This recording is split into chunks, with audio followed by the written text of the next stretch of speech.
Who are the heroic cultures that players are going to be able to have access to? One of the things that sets Middle Earth that makes it different from other settings is that history is as important as geography. So it's not important simply where your adventures are going to be set, but it's also very important when they are going to be set, because we're talking about a world that has three ages. A superheroic first age, and then a second age, and then the third age that is actually when the Lord of the Rings and the Hobbit stories are set. We decided with the One Ring, and so with the Lord of the Rings RPG, to set the game between the Hobbit and the Lord of the Rings. It's a time frame that spans 75 years.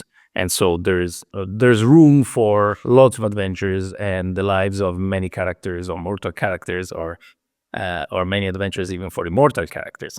And so that's one of the things that limited the types of characters that we could do.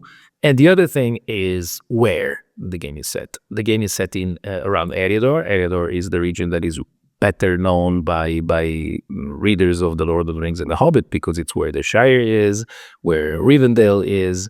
It's limited by the Misty Mountains on the east and so on. So it's an area that is ripe for adventures. And then we have also some hints at what's beyond, like Wilderland and the South. So the heroic cultures that are in the game are Hobbits of the Shire. Of course, you cannot have Middle-earth without hobbits. And we took, of course, hints from The Lord of the Rings that Frodo and Bilbo before him were not the only hobbits to leave the Shire and go to adventures, especially when prompted by people like Gandalf. We have the Rangers of the North, so the Dunedain, the remnants of the glorious Númenóreans. We have elves from Lindon, because that's the elven kingdom that is in Eriador. And so a mixture of high elves and where the Grey Havens are, known by everyone who's seen the movies as the very, very final part of the movie.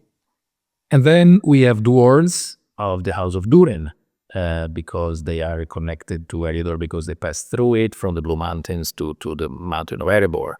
And am I missing somebody? Elves, dwarves, rangers, The Bardings. the Bardings. Yeah, we decided to have Outsiders.